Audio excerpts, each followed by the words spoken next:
بتحبش مين؟ ما بتطيقش مين؟ هي نفس السؤال. لكن اللي ما بتحبوش ما بتطيقوش؟ ما بطيقوش ما لا لا بتقبلوش. لا لا. ده مين ما بتحبوش في التيك توك؟ علي غزلان وكنزي مدبولي. ليه؟ انت مالك علي صاحبي. انا مالي؟ انت سالت علي انت وانا صاحبي، جاوبت. انا ماليش دعوه. انت سالت وانا جبت علي وانا غزلان؟ جاوبت. علي غزلان وكنزي طب مدبولي. بارك له، هو الراجل لسه مخلف. مبروك يا علي. لا قولها تاني. مبروك يا علي. لا لا مش حلوه. انت عشان لسه صاحبك ما ما بتحبش علي ليه؟ تصدق وتؤمن بالله. لا لا لا. عمري ما اتفرجت على فيديو كامل ليه. انا دايما بشوفه فيديو كده في اوله بيبتدي أيوة. وشه لعلمك هو بيستفزني. لسه منزل فيديو وهو ابنه عامل ابنه ان هو بتاع اوبر. تسالني ما بحبوش ليه؟ فرحان بابنه يا عم. لا لا عامله بتاع والله أوبر ما وبتاع. اعرفش. هو وشه مستفز بالنسبه لي فعلا. بس انت ما تعرفوش عن النطاق الشخصي. لا لا. انا بقى يعني انا اعرفك عليه، اروح اقابله بعد الفيديو ده بعد الفيديو عادي. احنا ده محتوى نقدي. براحتنا. ايوه ده محتوى نقدي. هيسالني برضو كمان شويه انا ما بطيقش مين، وانا اقول عادي مفيش مشكله. تمام. مش مشكله ليه؟ لان احنا ما بنعرفش الناس دي عن النطاق الشخصي، وحتى لو نعرفهم عادي. على فكره في منهم صحاب، هقول لكم على ناس صحابي وما بطيقش محتواه. دي بقى كنوزه مالها. بالنسبه لكنزي أنا بقى، ما أعرفهاش. ليه على هي طول بس 24 صاحبتي. ساعه افتح تيك توك الاقيها عماله تعيط، او افتح انستجرام الاقيها عماله تعيط. طب ما رشا بتعيط. تقول لك ايه؟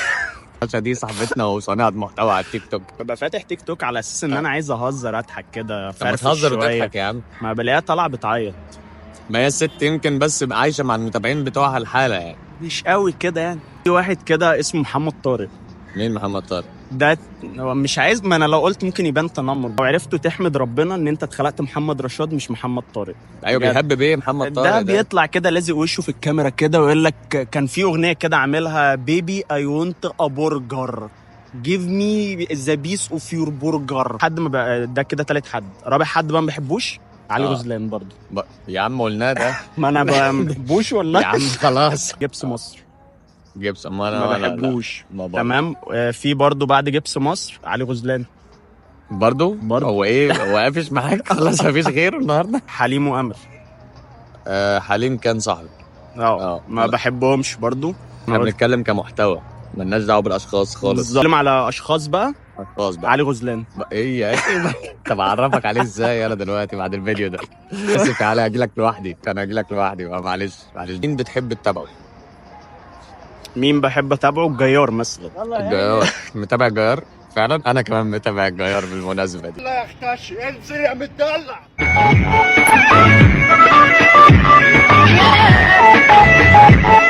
الفتره الجايه يعني هطرح كده فكره جديده، شبه فيلم يعني او حاجه. تمام. فبفكر ان انا استخدم الجيار ك سوبر هيرو او كمثلا ايه. الجيار هو البطل الشرير معاه. لو الجيار هو البطل الشرير ماشي ما عنديش. لا بس هو طيب والله، هو قلبه ماليش طيب. دعوه ان هو قلبه خصايه. انا بتكلم هو هيبقى الشرير بتاعنا.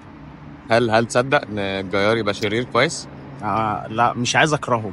انت ممكن تجيب بطل تستخدمه كشرير غير الجيار ماشي، وخلي الجيار هو الطيب مثلا، وهات الشرير ده علي غزلان. ويجي في الاخر وهو بينشر الخير مثلا في وسط المعركه يقول له بس تا تا تا تا تا.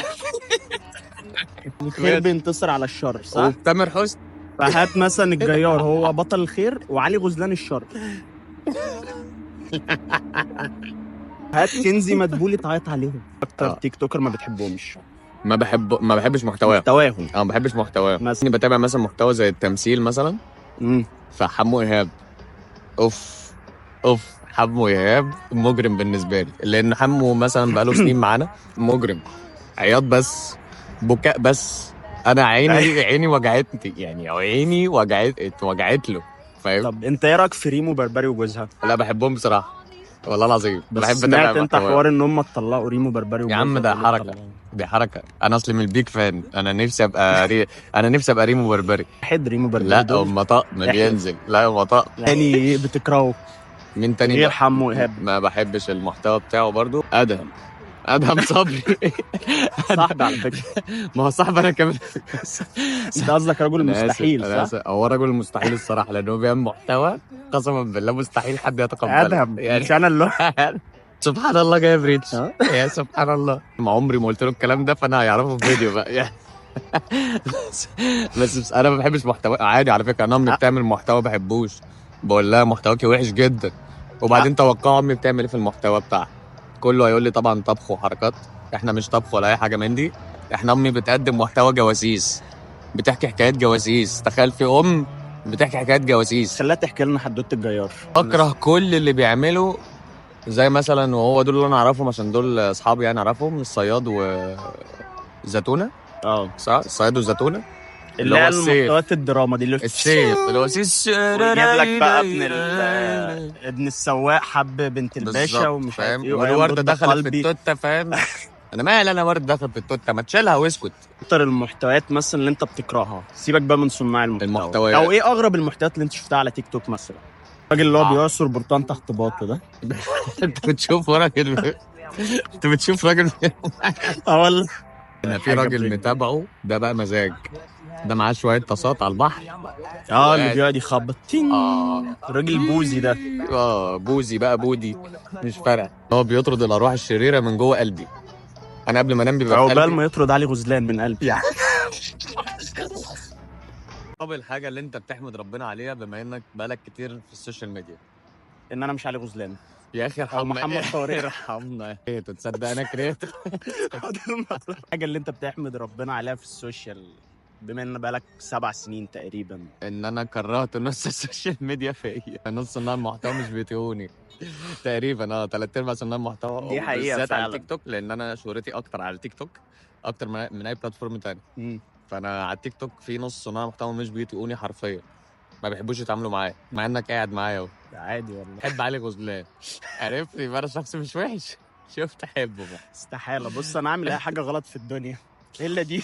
لا لا لا الله، انا مكروه لان انا صريح او وقح. ممكن ما تعملهاش في السوشيال عموما، يعني حاجة مثلا ممكن ناس تعملها وانت ما تعملهاش. ان انا هزق نفسي، يعني مثلا زمان مثلا كنت بلبس طرحه، ماشي. خلاص بدات الطرحه ده فعلا، مش عيب على فكرة، وكنت يعني عادي بمثل مش... بيها. ايوه تمثيل. وبعد كده لقيت الناس بدات بقى تاخد في محمل ان هو تهزيق. حضرتك في واحد لبس بامبرز قبل كده في فاكره كان اسمه ايه؟ فتقول لي طرحه. اسمه ايه؟ عمرو راضي. عمرو راضي، كان لابس بامبرز. انا فاكر لابس الموضوع بامبرز. ده، انا فانت فاكر. جاي تقول لي حد فاكر الموضوع ده طرحة صحيح؟ إيه فاكر انت الحوار ده؟ كان لابس ما قابلناه، بامبرز. فاكر انت؟ ما كانش بالبامبرز. كل اللي جه في دماغي استنى. والله كنت عايز اساله، اقول له انت لابس بامبرز؟ احنا ما قابلناهوش اصلا، احنا شفناه بس.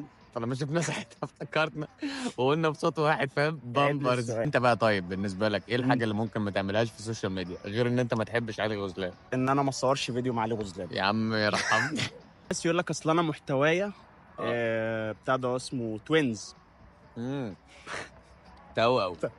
ازاي؟ يقول لك عادي هو محتواه توينز، هو محتواه توأم زي الاثنين اللي هم فاتنين يبقوا شبه بعض بالظبط. يا محمد هو الاسد، هي الاسد، هو البطل، انت البطل. ايوه عارفهم انا. فيطلعوا مثلا في فيديو. وبعدين انا اللي عاجبني في العيال دي حاجه بقى، ثواني بقى، انا عاجبني فيكم حاجه، بيجيبوا رجل الزبون كده. لا سيبك من نجيبوا رجل الزبون، بيغيروا الوان كل يوم. انا عاجبني الموضوع ده مكلف على فكره، بجد عاجبني مكلف والله. اسمع مني، هايل. انا نفسي بجد ان انا اغير شعر راسي كده. ايه محتواك؟ يقول لك اصل انا توأم، فيبتدوا يطلعوا في فيديو مع بعض مثلا، فالناس تقول لهم ده فلتر. فيرد عليهم بفيديو تاني، واحد يرفع ايده اليمين يروح التاني رافع ايده اليمين برضه، يروح يقول له هو شفت مش ويقعدوا يضحكوا على الناس ومش عارف ده ايه. محتوى بالنسبه لي مش محتوى بصراحه. ناس جميله طالعين توأم، حلو ماشي، لزاز شبه بعض. لا ويقعد يسمي لك مثلا نفسه توأم مصر. لا انا عندي مشكله في الحوسانيه بقى. ايه حوار؟ طب ثواني بقى، بما حوار بقى جبس مصر ومش عارف حوار ايه مصر ده. طب لو احنا كنا موجودين في بوركينا فاسو مثلا كان انت ممكن تسمي نفسك رشاد فاسو. جبس فاسو، ترزي فاسو، حلاق فاسو. طب كده اليومين دول بصراحه جامد، يعني في واد بيطلع يجيب فيديو مثلا لام خالد 4 دقايق يختصره لك هو في 10 ثواني ويقول لك ما تضيعش وقتك ويعمل كده. انا الناس دي تحداه بقى ان هو يقدر يعمل محتوى على الفيديو ده اصلا. هيعمل والله ما هيعمل. كل اللي هيطلع في الفيديو يقول لك ايه؟ اكره علي غزلان ما تضيعش وقتك. مثلا زي المواقف المحرجه بتاعتي، احكي في الاخر يقول بقول لك ايه؟ الكعب الواقع وخلاص. طب يا اخي هو ما تسيبني اعرف احكي يا اخي، ما تغلطش فيه بعد يا اخي. ما بحبش المحتوى مثلا زي ايه اللي هم الرجاله اللي بيبقوا عاملين نفسهم جان، زي مثلا شاكر. يعني شاكر محظور بتاع اللايفات كده يعني في اللايفات. الرجاله اللي انا مش عارف اتقبل شكلهم خالص. ما عنديش مشكله شخصيه معاه، بس عندي مشكله شخصيه مع الفيديوهات، المحتوى اللي بيقدمه. هو بيقدمش محتوى بس هو بيعمل لايفات. لما بيجي بيعمل فيديوهات، كل فيديوهاته عباره عن ايه؟ الفيديو ده هو بيتصور ازاي؟ انا بقى ده اللي ببقى عايز اعرفه. انا ببقى يعني عايز هو بيصور يعني مثلا هو بيعمل حركه سلو موشن ولا هو بيعملها مثلا ايه سريعه اللي هو بيمشي ايده في شعره كده؟ انا ماليش دعوه. انا ليا دعوه بفكره حاجه تانية واحده. انت دلوقتي تتصور ليه زي الموديلز؟ يعني انا مش قادر اتقبل ممكن الفكره. هو عايز يشتغل موديلز موديل واحده موديل واحده. معرفش. طب انت بتشتغل موديل، بتشتغل لايفات ليه؟ معرفش. فيديوهاته بجد الموضوع ده بيستفزني. ايه الجمدان ده؟ انت جامد جدا. انت جامد منفسن على بس. فكره. يا سيدي انا بنفس اللي اقول لك على حاجه. لما يبقى في راجل امور والله طب بقول اقول لك لك على امور يا حاجه عم. طب اقول لك على بقول لك ده حاجه راجل شكله جميل يا انا عم، عارفه. وسيم يعني. طب اقول لك على حاجه اه احلى من علي غزلان. هو في الناحيه دي بصراحه يعني. هو في الناحيه دي بصراحه يفضل يبص لك كده فاهم. هو معدي مثلا على بحر تصور وبيشتري كنز عامل كده فاهم. هيولع سيجاره يتكرع كده. حتى يا اخي التكريع عليها شكل عنده. يعني طبيعي لازم. انا الموضوع لازم. استفزني. بقيت بحسه بيعمل بيبيع وحاطط ايده في جيبه يعني. مفيش راجل كده دي حقيقه فاهم. الموضوع جنني. بقيت نفسي اقول له طب ما تعلق والنبي قول لي اتصور كده ازاي. والنبي اه والله أتصور كده. لسه مصورني شويه صور عاهات بامانه. انا لو جربت اتصور أيوة، زيه أيوة. كده مبدئيا هيطلع عارف انت اللي هو ذات مومنت لما يبقى شكلك كده بس انت وانت فاكر فاكره نفسك كده اهو. دي حقيقه والله فاهم. تصدق انا بنفسي. ايوه دي حقيقه. بريسو بقالي 3 شهور نسيب باسكت الزباله اللي هناك ارميه. لا الحسن. حرام طبعا اشربه ولا حاسه. الثلاجه دي بتاعتك ولا دي مغاره علي بابا ولا لا انا ايه بحسه يعني؟ اللي هو مش مثلا فاهم. ايه اللي هو بعد شفت ما ثلاجه بوحه اللي هو نزل وقت ايه فيها يا كده راجل؟ اللي هو بص ضوافر رجله وايده يقول لك ايه ضوافر ايدي ورجلي ارميهم لا. كلهم حرام. عمل فيديو كان بيعمل فيه ايه معلش. حاطط المايك في زوره وبيتكرع وبيقول لك ان التكريع ده عادي يعني مش عيب ولا حرام. ماشي هو مش حرام ماشي بس لا هو عيب. حرام. هو حرام لا فعلا. لا لا لا. ايوه انت بتاذيني فعلا. ليه اشوفك لا لا لا. بتتكرع حضرتك مثلا؟ انا مال. ليه تتكرع بصوت؟ وبعدين ده تتكرع بدأ بالراحة. يتكرع. ايوه بدا يطلع يتكرع في الفيديوهات يعني. طيب. الاول كان بياكل حاجات بايظه مش عارف ايه يا رب يفضل يتكرع بس. ممكن ياخدنا الحمام معاه اللي هو يورينا القعده كده في ايه. اتمنى يورينا القعده بس. اتمنى لان ده ما عندوش اي حاجه حرام. نيها لا اوريها لكم يعني فاهم. عارف دي فضلات بني ادمين. هو هدفه يوصل لايه يعني؟ مثلا هل هيبقى خرب بلوجر مثلا؟ ده الجبنه اللي كفور وبقف فاهم اللي هي عشان منتنه شويه. ايوه رنجه وفسيخ وقشطه ممشيها فاهم. انما انت ممكن تاكل رباط كوتشي. دي ميه عادي اه تمام فهو ممكن يشربها. ده من اول. ايه القرف ده؟ انا شفته ده. لا لا لا لا أنا عايز عارف أقول اللي هو لك ايه؟ عرفني في المطعم بطريقه عارف قذرة. ليه بقى؟ هو مثلا بحسه بيخش المطعم اللي هو ايه؟ السلام عليكم. بس صل على النبي. مش هيقع ما تخافش. السلام عليكم انا فود بلوجر اجي اعمل لكم ريفيو. انا جاي تفهم. فيقولوا له لا. فيقولوا له لا فيروح شاري الحاجه من عندهم واكلها ويروح تافف يقول لك وحشه جدا. ما هو فتلاقيه واقف على العربيه مثلا في الشارع اللي هو عارف انت الراجل اللي هو بتاع الكبده ده اللي تلاقيه بيعطس في ايده ويحط ايده هو في ياكل البنطلون من عنده ورا. عادي. دفع له مثلا 20 جنيه 100 جنيه مثلا اللي هو كبده جوسي جدا جدا كبدة يا جماعه. لا جوسي. وبجد يعني لا بس هو عظمه بجد لما عظمه كان تف قوي. الفراخ. انا بالنسبه لي الموضوع ده قرفني. لما تف قعدت الفراخ كان حبه مجرم. يعني قعدت اللي هو كذا يوم قرفان من الفراخ ما كنتش فعلا. قادر اتقبل المطعم وانا عموماً. والله ايوه. هو كان مطعم مع مشهور إن- ساعتها. وبناكل من عنده من عند بلبن اللي احنا كرمشان. كل يوم بنروح يعني نجيب من عنده أنا برضه كرهني. وتف الاكل فكرهت بلبن اللي برضه هو بسبب. كرهني في حياتي مبدئيا وده لو شفته انا مش هاكل معاه ومش سلم عليه لان انا ايده اكيد فيها تفاف. اكيد أكيد. فيها تفاف. ممكن تاكل في مره من عند ابراهيم الطوخي. لا استحاله. ابراهيم التوخي يعني ممكن ابراهيم التوخي اصلا وانا بفك منه 100 يعني لو اديته 100 جنيه ثمن الاكل انا كانت 33 جنيه. حاليا دلوقتي مثلا اي حد ما عندوش اي محتوى عايز يكسب فلوس باي طريقه يقول لك انا فود بلوجر ويروح يقيم المطاعم ويروح يقيم معرفش ايه. انا ممكن ابقى فود بلوجر عادي. حد لازم يبقى دارس مثلا السياحه وفنادق يبقى ليه علاقه عنده بالاكل خبرة يشتغل يعني شيف اللي هو او أكل حاجه. كتير يا سيدي. هقول لك يعني انا مثلا كواحد انا ما باكلش السمك خالص. زي اكلة عدنان. ما هو اكلة عدنان كده مثلا يعني أنا شايف اكلة عدنان ده راجل عادي بس هو عنده خبرة في ان هو بيلف كتير من زمان انا قوي عندي يعني. مشكله في عدنان واحده يعني نفسي اخد باله من الفاظه اللي هو يقول لك ليه؟ كبير واحمر. فاللي هو هو الراجل عارف بس على سجيته هي يعني. مش دي المشكله ان انا ساعات ببقى بتفرج على الفيديو وبابا مثلا هو قاعد معدي فاهم بابا اللي هو لا قاعد الناحيه التانية فانا اللي لا. اقول لك شفته كبير ازاي ده لانشون حاج. لا كوز لانشون. كوز لانشون والله. مثلا انا شايف انه خبرة. بالظبط. انا كواحد زي مثلا ما ينفعش ابقى فود بلوجر. هقول لك ليه. انا ليه؟ مثلا ما باكلش اي اسماك. حلو. ما باكلش ملوخيه، ما باكلش باميه، فاصوليا، مش عارف ايه الحاجات دي كلها. انا باكل مثلا فانا كل لو حاجة. كلت الحاجات دي هعمل زي اللي هو المقرف ده اللي هتقف على طول تخلص. عندي مشكله دايما مع محتوى الكابلز في حاجه واحده، ايه محتوى الكابل؟ اللي هو اي اتنين مرتبطين، فهسمي بقى مش هقول لك مين ومين، فاهم؟ هم عارفين نفسيهم، هم اي اتنين متجوزين بيطلعوا هم عارفين نفسيهم كده ريمو كده. بربري وجوزها، دول بحبهم عادي، ما ده العادي، ما عنديش مانع. احمد بس حسن ليه بقى وزينب اقول لك ومراته. اقول لك ليه انا بقى بحب ريمو بربري عن اي كابلز تانيين؟ لان انا بحس ان هم واقعيين اكتر. يعني ما هي دي بقى المشكله اللي هتكلم فيها. ايوه الكابلز في معظم الاحيان كل اللي ما شاء الله فيديوهاتهم مفاجآت كلها. ايه ده انت جبتي لي شوكولاته؟ ايه ده انت وديت لي دريم؟ ايه ده انت جايب لي ايفون؟ ايه ده انت ايه في ايه؟ يا جماعه، خطيبي جاب لي خاتم الماظ، فاكر انت ده؟ مثلا وبعدين خدت آه. بالك ان هم مقضيينها مع بعض. يعني انا اهو وانت، وهم ما بترضاش تخليني اسافر معاك.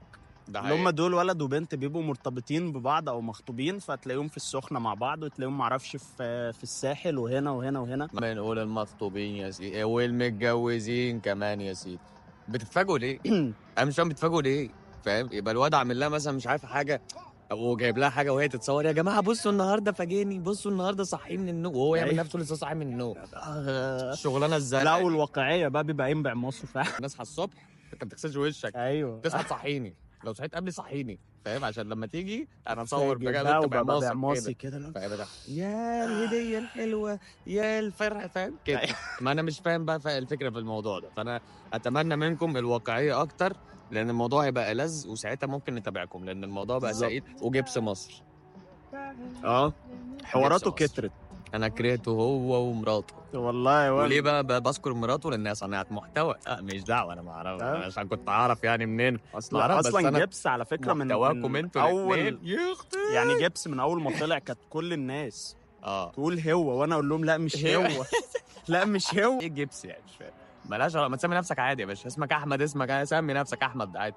وليه جبس مصر؟ الشعب بتاعنا ما شاء الله من ساعه ما عرف ان يوتيوب بيجيب فلوس بقى كله بيتحدى بعض، كله تحديات. يقول لك مثلا ايه، تحدي ان احنا ناكل ما اعرفش 2. وليه كله بيتحدى النودلز الكوري؟ عشان حراق. راجل ومراته يقول لك هنتحدى بعض ان احنا ناكل نودلز كوري. طيب. والفايز هياخد 1000 جنيه.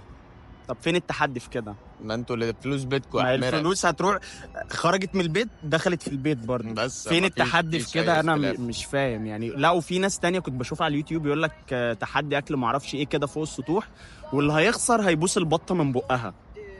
والله العظيم شفتها. وبس بطل في بقها.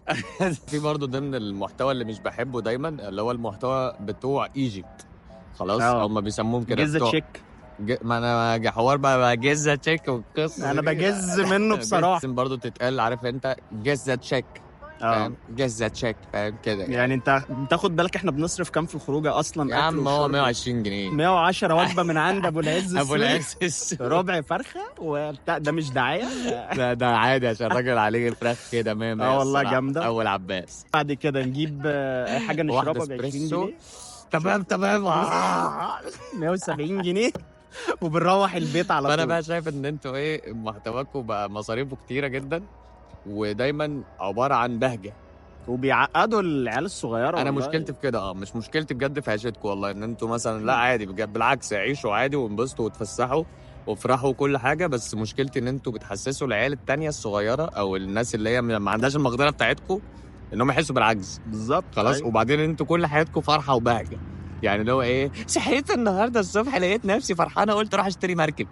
يعني ايه تشتري لا، مركب؟ وفي حد قبل كده يعني راح زار اصحابه في دبي، عمل لهم مفاجاه. مفاجأة. ده انا عمري ما جيت لك حدائق حلوه، انا عملت لك مفاجاه والله بعيده. مسافرين النهارده انا بعيدة. واصحابي رحله لليونان. احنا قعدنا نرتب لشرم الشيخ قبلها بسنه والله العظيم، واتدينا في فلوس. وساعتها ابن النبي حرصه قعد يفسي طول الرحله. صاحبنا قعد يفسي طول الرحله. هو عارف نفسه. ومش اليونان كمان، ده انا رايح شرم فسق. اسمه مين يا اشرف؟ مش ابو قط لا. ابيض، ابو فاسي قتل. محتوى نقدي يا مينا، اوعى تزعل. ده محتوى نقدي، احنا مالناش دعوه. طيب حاول تعالج نفسك. هو الموضوع برضو مش بايده. بس اقول لك على حاجه، والله انا اتقبل اقعد مع مينا في اوضه، ولا ان اقعد مع علي غزلان في اوضه. بقى لو عايز تعاقب علي غزلان. قاعد مع مينا. بالنسبه للمحتوى بقى ايه بتوع ايجيبت، انا ما بحبوش بسبب الموضوع ده، ان هم ايه حياتهم عباره عن في بهجه دول طول الوقت، مفيش اي حزن وبؤس خالص. في مصاريف، في احلام، في سفر، في حاجات كده. دي مش عشان انا بحسدكم والمصحف ابدا، استحاله والله العظيم، ويمكن الحمد لله عايش نفس ولكن ما نوريش بقى الناس، يمكن في ناس ما معهاش بالظبط يعني، ما ناس ده اللي بتكلم معهاش. فيه فعلا. بس مفيش فلوس، الدنيا وحشه على الكل يعني راعيني وراعيك. يا اخي حب لي اخيك كما تحب لنفسك. خدوني معاك، خدونا معاك وده اخي رجونا. هنغير للمحتوى اللي بنحبه. في ناس معينه مثلا ترشحها لنا؟ يعني مثلا في واحد انا بحبه جدا، في ناس كتير بلاقيها ما بتحبوش، اللي هو اللي مين؟ اسمه الخيميائي. الخيمياء انا بحب الخيمياء. يعني يقول لك محتوى ده ظريف. ماستر السخنه. هو اداؤه بس ممكن هو يبقى. انا بحب اتفرج عليه جدا يعني، والاماكن اللي بيروحها وكده. بحب محتوى علي اصلر جدا. ده فعلا يعني ده من اكتر زمان. الناس اللي بحبها. يوسف زي ما بقول لك كده، بس بطل يعمل. يوسف وعبد الرحمن وائل، احنا تقريبا بيحب الناس القديمه بتاعت زمان، اللي هو احنا طلعنا مع بعض تقريبا. ليبسنج مش عارف ليه بتاع الناس، بس ناس معينه. ما بحبش الليبسنج اللي هو بيبقى غنى عن كده يضحكوا طول الوقت. لا اديني اداء. محتويات اللي هي مثلا زي الطبخ، ده اي حد في بيعمل ست كده بتابعها، بس هي صوت بس، مش فاكر اسمها. بحب اتابع الطبخ مش عارف ليه. برضه اتابع محتوى الكوره. بكشر عبد الناصر صح خالص. ما احبش عبد الناصر في محتوانا. الاهلي خسر 5-0. يعني من ضمن الناس اللي بحبها لوشا. عالجد انا ما زعلان. وعالجدود، فاهم؟ هلو مش فاكر اسمه ايه بقى. مستر نوبل.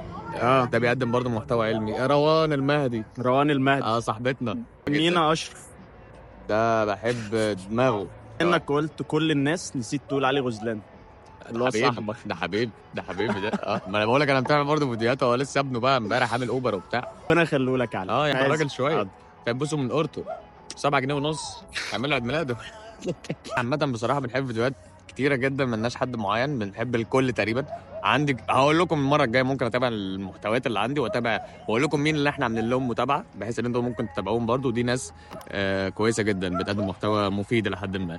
عامة احنا كده خلصنا النهارده القعدة بتاعتنا، هنستنى بقى القعدة الجاية. واكتبوا لنا برضو في الكومنت مين اكتر ناس بتحبوهم، مين اكتر ناس بتكرهوهم، عايزيننا نتكلم على مين المرة الجاية ونجلد. خلاص يلا. سلام يا صلاح.